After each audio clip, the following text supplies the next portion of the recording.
అనుమానాలు బలంగా వినపడుతున్నటువంటి పరిస్థితి ఉంది. దాన్ని ఓకే. తేల్చాల్సింది అయితే మాత్రం ఓకే దర్యాప్తు సార్. అధికారులు.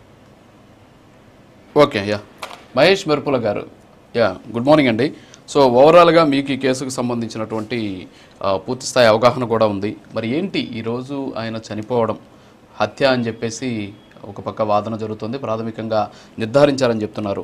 ఈ ఘటన జరిగిన వెంటనే వైఎస్ఆర్ కాంగ్రెస్ పార్టీకి సంబంధించినటువంటి సోషల్ మీడియా, ఆ పార్టీ నాయకులు కొంతమంది బయటకు వచ్చి ఇది ఆత్మహత్య, ఒత్తిడి తట్టుకోలేక కొంతమంది పేర్లు చెప్పంటే ఆయన భయపడి ఆత్మహత్య చేసుకున్నారు అని చెప్పేసి వీళ్ళే చెప్పేశారు. యాక్చువల్గా ఏదైనా ఘటన జరిగిన వెంటనే దాని మీద విచారణ జరపాలి, వాస్తవాలు చెప్పాలి, కానీ అసలు ఏం జరిగింది అనేటటువంటి దాన్ని డిసైడింగ్ ఫ్యాక్టర్లోకి వెళ్ళిపోకూడదు. మరి అలాంటివి జడ్జిమెంట్ ఇచ్చేసినటువంటి సిచ్యువేషన్ ఏమంటారు సార్ దీని మీద?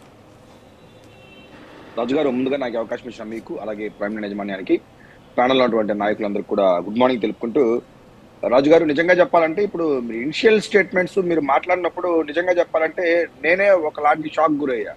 మీరు స్టార్టింగ్ చెప్పారు పరకామణి కేసులో ఇలా చనిపోవడం అనేది ఒక షాకింగ్ న్యూస్ అంటే, నాకు అది నేను నైటే తెలిసింది కాబట్టి అది ఓకే. కానీ బట్ మిమ్మల్ని కూడా టార్గెట్ చేశారంటే కంటెంట్ మీరు ఏదైతే ప్రజెంట్ చేశారో అదైతే మాత్రం నాకు నిజంగా చెప్పాలంటే అది నాకు షాకింగ్ అనిపించింది.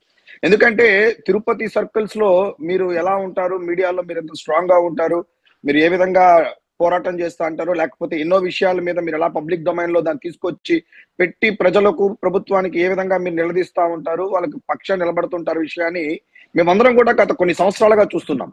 ఈ రోజు మీరు చెప్పిన స్టేట్మెంట్స్ లోనే మీకే ఒక న్యూస్ రిపోర్టర్ గా ఒక ప్రముఖ ఛానల్లో పనిచేస్తున్నటువంటి మీకే, మీడియాలో ఉన్న మీకే వార్తలు రాయకూడదు, దీని మీద మీరు మళ్ళా కథనాలు వేయకూడదు, దీని గురించి మీరు ఎక్కడా మాట్లాడకూడదు అని చెప్పి మీ మీద ఆ రోజు కేసులు పెట్టి మిమ్మల్ని ఆ రోజు ఇబ్బంది పెట్టాలనే ప్రయత్నం చేసి ఒక ఫోటో చూపించి దాని మీద మీరు ప్రమాణం చేసి చెప్పమన్నంత ఒత్తిడి తీసుకొచ్చారంటే నాకు తెలిసి మీకు తెలుసుంటుంది దీని వెనక ఎంత పెద్ద నాయకుల యొక్క హస్తం ఉంటే తప్ప మీలాంటి వాళ్ళని కూడా టార్గెట్ చేసే పరిస్థితికి వచ్చారని చెప్పి.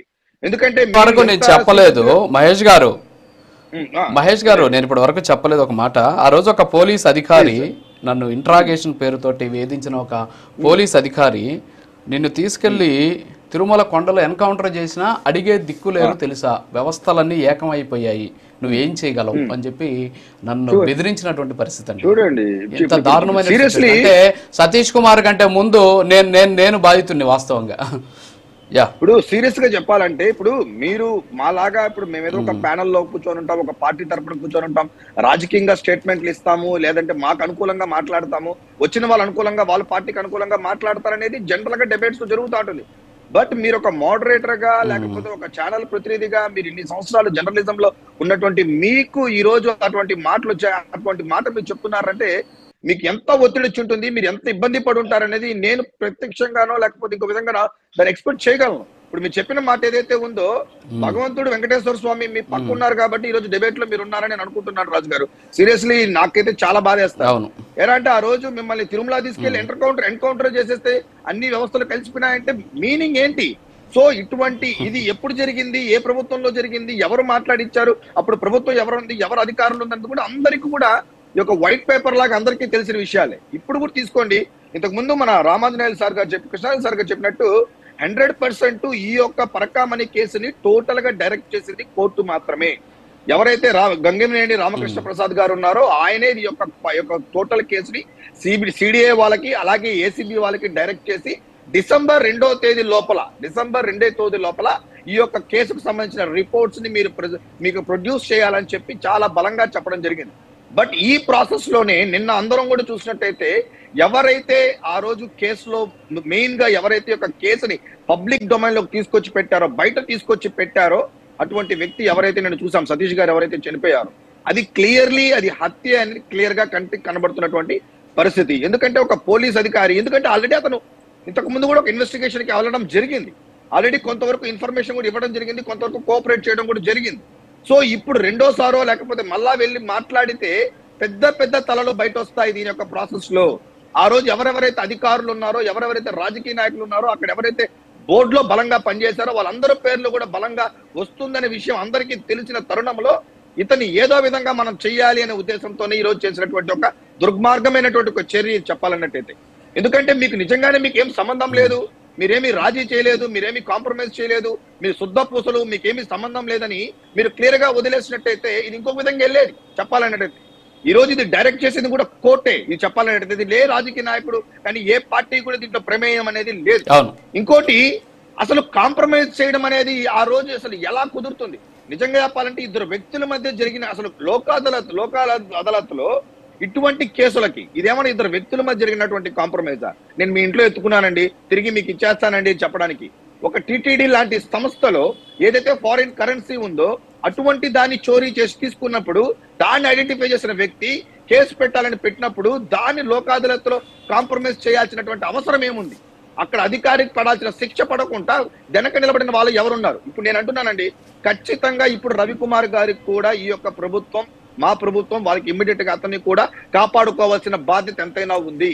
ఎవరెవరైతే ఇన్వాల్వ్మెంట్ ఉన్నారో, ఎవరెవరైతే ఈ యొక్క నిజాలు చెప్పడానికి రెడీగా ఉన్నారో, సిద్ధంగా ఉన్నారో వాళ్ళందరినీ కూడా ఈ రోజు ఈ ప్రభుత్వం కాపాడుకుంటే తప్ప వెంకటేశ్వర స్వామికి మనం న్యాయం చేసిన అవుతాం. అప్పుడు మాత్రమే తప్ప, లేదంటే మాత్రం ఖచ్చితంగా మనం దేవుడికి కూడా అన్యాయం చేసిన అవుతాం.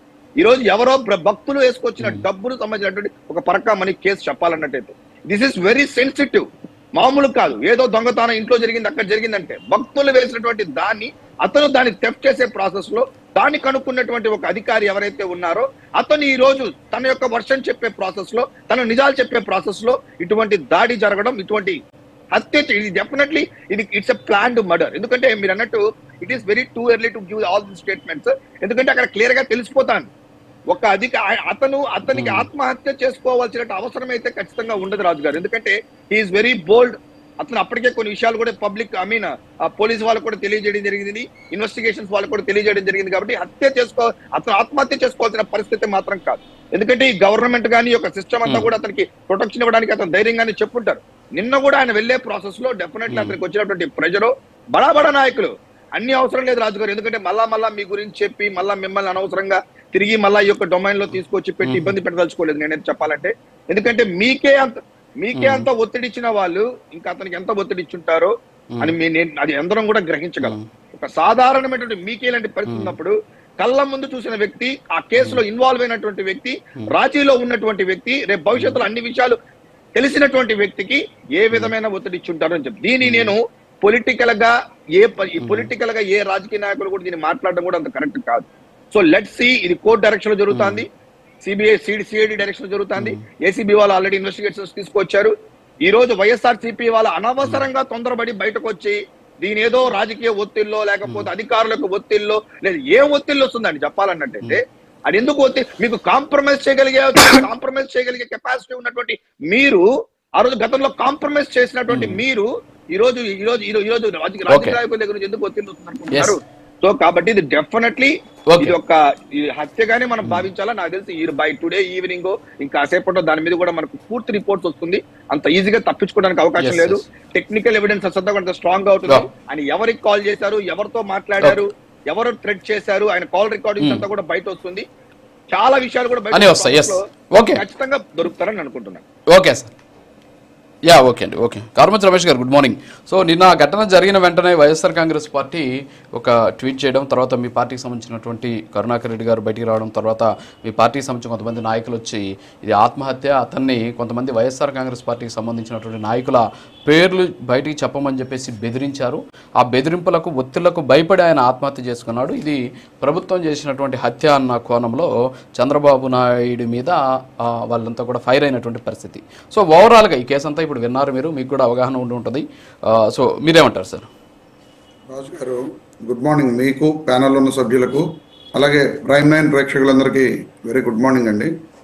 ఇప్పుడు కృష్ణాంజనేయులు గారు మాట్లాడినా, మన జనసేన మహేష్ అన్న మాట్లాడినా సరే, ఇదంతా కూడా ఏదో వైఎస్ఆర్ కాంగ్రెస్ పార్టీ నాయకులు వాళ్ళే చేసినట్లుగా వాళ్ళు మాట్లాడటం జరిగింది. ఇవన్నీ సరే మాట్లాడదామండి. ఈ ఫిర్యాదు ఎవరైతే హైకోర్టుకి ఫిర్యాదు చేశారో ఆ వ్యక్తి గత నెల ముందో 15 రోజుల ముందు అతనే ఒక ఎలిగేషన్ చేశాడు. మీ అందరికీ గుర్తుందో లేదో, ఒక్కసారి ఆ వీడియో కూడా చూడవలసిందో కోరుతున్నాను.